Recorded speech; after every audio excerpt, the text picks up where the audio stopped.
나이가 30대 중반쯤 넘어가면 내가 스트레스를 풀기 위해서 막 낚시를 가야 되고 골프를 쳐야 되고 내가 35년간 이렇게 살아왔는데 내가 바뀌겠어? 지금 제가 50대가 넘어섰는데 자산이 30억 있다 50억 있다 라는 것보다 저는 경제활동을 30년 가까이 하다 보니까 최근에 깨닫게 되는 건 여가 생활을 끊었다 뭐 이러니까 듣기에 따라서는 이상한 사람이구나 이렇게 생각할 수 있는데 그런 게 아니라 제가 술, 담배, 게임 안 하고 친구도 안 만났다 이런 얘기를 하는 데서 아마 비롯된 얘기인 것 같거든요. 일단 술과 담배는 직장 생활을 한 11년 했으니까 과거 90년대 후반부터 시작한 직장 생활 여러분도 아시겠지만은 술 문화가 대한민국에 있었잖아요. 그러니까 술을 엄청 많이 먹었어요. 그런데 술을 먹다 보니까 회사에서 술을 안 먹는 날도 막 먹고 싶어요. 그래서 뭐 친구들 만나가지고 야, 술 한잔 하자 소주 한잔 하자 그러고 술을 좋아했죠. 당연히 담배도 피우고 그랬는데 강사로서 작가로서 내 일을 시작하면서부터는 책을 써야 되고 뭔가를 만들어내야 되고 이걸 세상에 좀 알려야 되고 막 이런 거에 집중을 하다 보니까 어느 순간 조금씩 성과가 날 때마다 그게 너무 재밌는 거예요. 옛날에 회사 생활할 때는 그냥 시간만 보내면 그냥 월급은 나오는 거야. 나한테 대한 돈으로서의 모티베이션은 없었어요. 근데 이제 내가 내 일을 하면서부터는 뭔가 이렇게 작은 성공들이 주어지는데 이게 또 돈하고도 또 연관이 되는 거야. 그러니까 이거에 집중하게 된 거야. 언제부터? 그러다 보니까 술, 담배를 안 하게 됐어요. 그러다 보니까 어떤 여가 생활을 하느냐라고 해서 나는 여가 생활이 새로운 콘텐츠 만들고 강의안 만들고 글 쓰고 뭐 칼럼 쓰고 뭔가 이런 것들이 세상에 좀 알려지고 뭔가 인정받고 널리 퍼지고 이럴 때 느끼는 어떤 성취감 만족감이 나한테는 엄청난 레저야. 그러니까 이런 것들이 된 것 같아요. 그러다 보니까 여가 생활에서 굳이 내가 스트레스를 풀기 위해서 막 낚시를 가야 되고 골프를 쳐야 되고 이러지는 않았던 것 같아요.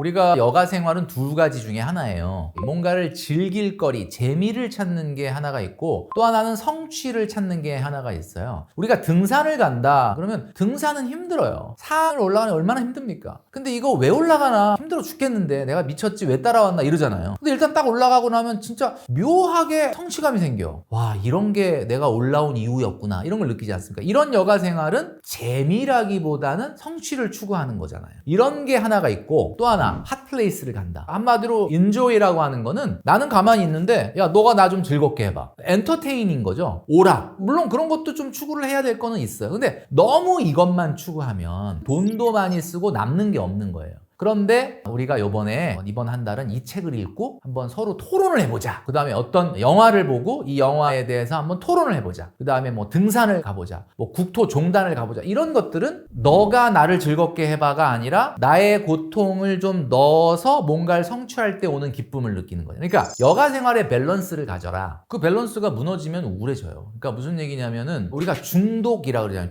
중독이라는 거는 사실 사람이라고 하는 건 재미를 추구하기 시작하면 더 끝없이 더 큰 재미를 요구하게 되는 거지 않습니까? 그래서 여러분들이 어떤 데 좀 취미를 붙이면 좋겠냐 하면은 뇌과학자인 장동선 교수님이라고 있죠. 그 장동선 교수님이 뇌에서 느끼는 행복은 세 가지가 증가해야만 행복해진다 그랬어요. 그 세 가지가 뭐냐? 첫 번째는 말이죠. 자율성이 증가돼요. 자율성이 뭐냐? 지금 자유로운 게 아니라 앞으로 미래에 더 자유로워지겠구나 라는 생각이 들 때 행복하다는 거예요. 지금은 내가 이 방에 갇혀가지고 공부하고 있고 내가 지금은 회사 생활 하느라고 이 방에 갇혀 있는데 그러면서 5년만 지나면 3년만 지나면 내가 대학을 가서 자유롭겠구나. 정말 내가 하고 싶은 거 다 하겠구나. 내가 이 정도로 저축을 하고 나면 5년 후에는 은퇴하고 내가 좀 더 자유로워지겠구나. 이런 자율성이 증가될 때 사람은 행복감을 느낀다는 거예요. 그다음에 두 번째는 유능성이 증가돼요. 유능성이 뭡니까? 오늘의 나보다 내일의 나, 내일의 나보다 다음 달의 나, 내년의 나는 조금씩 유능해지는 거야. 뭔가 더 잘해. 그러면 나는 행복해질 수 있다라는 거예요. 그리고 마지막 한 가지가 연결성이 증가돼야 된다라는 건데 연결성은 뭡니까? 내가 정말 자유로워질 수 있고 내가 너무너무 유능해지고 있는데 이걸 아무도 안 알아줘. 세상 사람들이 몰라. 그러면 나는 행복하지 않잖아요. 그러니까 내가 얼마나 행복한지 내가 얼마나 기쁘게 지내고 있는지를 자꾸 SNS에다가 브로드캐스팅 하는 거 아닙니까? 여러분들이 유능해지고 자유로워지는 모습을 더 많은 사람들이 알아주고 박수 쳐주면 그때 여러분들이 행복해진다라는 거거든요. 근데 여기에 핵심은 저는 유능성이라고 봐요. 인간은 매일매일 어제보다 나은 내일이 될 수 있다라는 가능성이 있을 때 행복감을 느낀다. 그 얘기는 여러분들의 여가 생활을 너무 재미만 추구하지 마시고요. 조금 자기 개발에 투자를 해보셔라. 이렇게 말씀을 드리는 거죠. 성공하는 사람들은 특징이 하나 있는데 성공하는 사람들은 성장할 수 있다는 마인드가 있어요. 나이가 30대 중반쯤 넘어가면 사람은 어떤 생각을 하냐면 내가 다니는 직장, 내가 먹은 나이도 있고 내가 35년간 이렇게 살아왔는데 내가 바뀌겠어? 그리고 내가 다니는 직장이 전문적인 일을 한다면 모르겠는데 좀 일반적인 일을 하는데 뭐가 이게 바뀌겠어? 그러면서 이제 그때부터 약간 마음을 내려놓으면서 그냥 나는 이 상태로 흘러가겠구나. 흘러가는 내 인생 그대로 둬야 되겠구나. 이런 생각을 한단 말이에요. 그게 이제 나는 더 이상 재능이 성장할 수 없다고 생각하게 되는 거예요. 그러면 큰일 납니다, 여러분. 이게 성공하는 사람들은 성장 마인드셋이라는 게 있거든요. 성장 마인드셋이 뭐예요? 아무리 나이를 먹었다 하더라도 나는 발전할 수 있고 달라질 수 있다고 느끼는 건데 그러면 달라질 수 있다, 바뀔 수 있다라는 거를 어떻게 우리가 할 수 있느냐? 자기가 가고자 하는 목표를 아주 잘게 잘라서 요 잘게 자른 목표가 달성이 됐는지를 체크하는 습관이에요. 그러니까 어떤 분들이 영어 잘하고 싶다. 영어를 네이티브처럼 잘하고 싶어. 그럼 이거 엄청나게 큰 목표죠. 이거를 잘게 잘라서 매일매일 그 잘게 자른 목표가 가는지를 체크업을 하면서 가는 사람은 결국은 네이티브처럼 잘하게 되는데 그냥 목표는 두루뭉술하게 높은데 이걸 체크를 안 하니까 중간에 가다 마는 거거든요. 제가 최근에 가장 어떻게 보면 눈여겨보는 사람 중에 하나가 바로 오타니 쇼헤이라는 일본의 프로야구 선수, MLB를 거의 씹어먹었다시피 한 선수와 바로 이 사람이 놀라운 성장 비결이 있습니다. 이게 뭐냐면 오타니 쇼헤이 선수는 다이어리가 있어요. 그 다이어리가 만달 아트라는 게 연꽃이 이렇게 쫙 만개하듯이 한 가지의 핵심적인 목표에서 8가지의 서브 목표가 나오고 그 8가지 서브 목표에서 또 8가지의 세부 목표가 나오고 이런 식으로 이제 꽃잎처럼 퍼져나가는 거예요. 예를 들면 이런 겁니다. 몸 만들기, 체력, 스피드 이런 거예요. 운동선수니까. 근데 밑에 뭐라고 써있냐면 운, 인간성, 멘탈 이런 서브 목표가 있어요. 운은 뭐지? 그랬더니 운을 좋게 하기 위한 서브 목표 또 8가지를 보니까 쓰레기 줍기, 인사 잘하기, 심판한테 정성의 마음으로 대하기 이런 거예요. 제가 깜짝 놀란 게 이 64가지의 서브 목표를 매일같이 체크한답니다. 그러니까 이걸 한다는 거는 굉장히 자기 목표를 세부적으로 나누고 나는 계속 조금씩 성장할 수 있다라는 기본적인 성장 마인드셋이 있기 때문이거든요. 그래서 여러분도 여러분이 성장할 수 없다라고 마음을 닫지 마시고요. 그 대신에 내가 원하는 수준의 단박에 가는 방법은 이 세상에 그 누구도 없습니다. 오타니 쇼헤이 선수도 단박에 그 정도 경지에 올라간 게 아니라는 것을 우리가 만달아트 계획표를 보면 알 수 있거든요. 정말 잘게 목표를 잘라서 조금씩 한 걸음씩 여러분들을 성장시키겠다라는 마인드, 이 마인드를 가질 때 그 어떤 여가 생활보다도 재미가 있습니다. 여러분도 여러분들의 하는 일에 있어서 만달아트 계획표라는 걸 한번 작성을 해보시면 좀 도움이 되지 않을까라는 생각을 합니다. 저는 경제활동을 30년 가까이 하다 보니까 최근에 깨닫게 되는 건 결국은 내가 어떻게 성장해 왔느냐는 내가 누구를 보고 누구에게 자극을 받고 영향을 받으면서 오느냐로 결정된다. 제가 우연치 않게 교회 모임을 나가게 됐는데 나이가 저보다 다 10살 이상 많으신 분들인 거예요. 이거 어떻게 빠져나가지? 이거 다음 주에 무슨 핑계를 대고 안 나오지? 이 생각으로 꽉 차 있었거든요. 근데 거기에 있는 분들이 사회적으로 굉장히 성공한 분들, 그러니까 의사, 교수, CEO 이런 분들이었단 말이에요.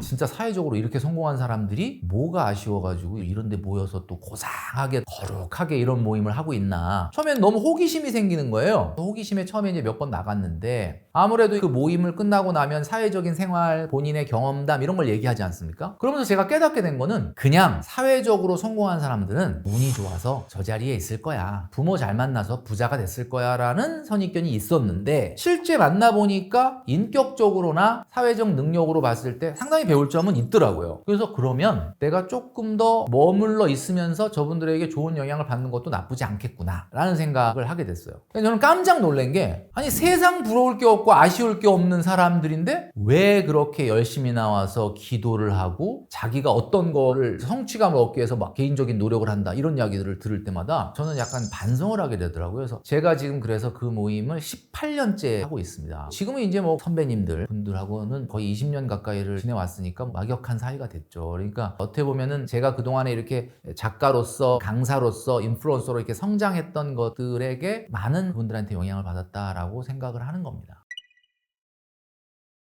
지금 제가 50대가 넘어섰는데 자산이 30억 있다, 50억 있다라는 것보다 사실은 20대, 30대가 1억, 2억 모은 게 더 대단할 수 있거든요. 왜냐면 저는 앞으로 갈 수 있는 연료 게이지의 연료가 얼마 안 남아 있는 거고 20대, 30대다 그럼 연료 게이지가 뭐 소위 말해서 만땅인 거잖아요. 그러니까 사실은 앞으로 여러분들의 미래는 여러분들이 앞으로 어떻게 하느냐에 따라 달라질 수 있습니다. 그러니까 저는 오히려 어떻게 보면은 가능성 면에서 봤을 때 난 지금 뭐 모아놓은 돈도 별로 없고 아직은 내가 정말 초라해요가 아니라 여러분들은 가장 많이 가지고 있는 게 여러분들의 시간과 가능성을 가지고 있는 거죠. 그러니까 저는 이제 경제활동이라는 게 인플루언서로서는 정년 없는 거 아니냐라고 얘기하지만 노력은 하겠지만 그게 뭐 완전히 정년이 없진 않을 거란 말이죠. 그러니까 하루하루가 저한테는 굉장히 소중한 시간이다라고 생각을 하고 보내고 있다라는 말씀을 드리고 싶습니다. 20대로 돌아간다면 가장 먼저 무엇을 할 것이냐, 뭐 누구나 다 하는 후회겠지만 조금 더 나를 발전시킬 수 있는 공부를 조금 더 열심히 할 걸. 물론 뭐 공부라는 거는 평생 하는 거긴 한데 20대 때 하는 공부랑 40대, 50대 하는 공부는 다르잖아요. 그러니까 그때 조금 더 나를 발전시킬 수 있는 공부. 그 공부가 꼭 내가 하는 일에 사용이 되는 일이 아니라 하더라도 공부라는 것 자체는 인생에 있어서 상당히 많은 영감을 주는 거지 않습니까? 그러니까 그런 걸 조금 더 열심히 하고 싶지 않을까. 이런 생각을 합니다. 간단하게 얘기하면 성장하는 것보다 더 재밌는 건 없어요. 그러니까 이 세상에 제일 재밌는 일이 사실 돈 버는 일이거든요. 근데 물론 성장한다고 그 성장하는 만큼 돈이 된다는 건 아닌데 사실 제가 작년에 엄청나게 바빴거든요. 아마 태어나서 제일 바빴던 것 같은데 얼마나 바빴냐면 여름 휴가를 저 빼놓고 가족들이 갔어요. 나는 그 스케줄 3박 5일을 낼 수가 없어서. 그러니까 그 정도로 바빴는데 그럼 피곤하고 힘들었겠다, 지쳤겠다가 아닙니다. 왜? 재밌어요. 이게 뭔가 성장한다는 느낌이 주는 만족감만큼 대단한 게 없더라고요. 우리가 삶이 피곤하고 고달플 때 그것을 일탈하려고 스포츠를 하고 그걸 벗어나려고 여행을 가는 거거든요. 그러니까 뭐 그게 나쁘다는 건 아닌데 여러분들이 그걸 조금 줄이려면 어떤 식으로든 성장하는 것에 대한 욕심을 가져봐라. 그 성장하는 것이 확인되고 그것이 성취감으로 느낄 때 만족감, 행복감, 그거는 대단합니다. 그래서 기쁨과 행복이라는 두 가지 단어가 있잖아요. 기쁨과 행복 중에 뭐가 좋으세요? 많은 분들이 행복을 좋아합니다. 기쁨도 좋은 말인데